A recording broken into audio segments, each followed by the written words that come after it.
Celebrities Richard Gutierrez and Lahbati have postponed their wedding.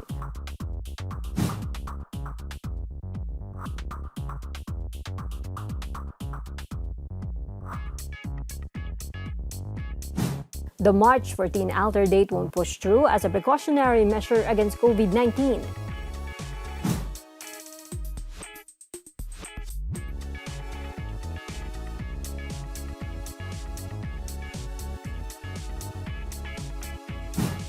The Gutierrez-Lahbati nuptial boasts of an A-list entourage, including several Politikos as principal sponsors.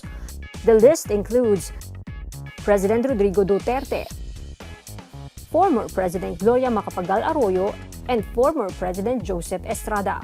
Also included as principal sponsors are Presidential Spokesperson Salvador Panelo, Senate President Tito Soto, Senator Manny and Jinky Pacquiao, Senator Bato de la Rosa, Senator Cynthia Villar, Narvacan Mayor Chavit Singson, Ormoc Mayor Richard Gomez and Ormoc Representative Lucy Torres Gomez, Congressman Martin Romualdez and wife, Congresswoman Yeda Marie Romualdez, and Congressman Bong Suntay.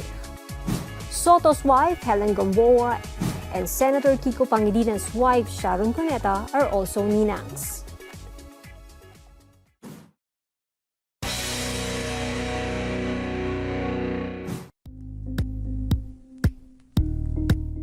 Thank you for watching Politiko TV. Please like and subscribe to our channel for more videos.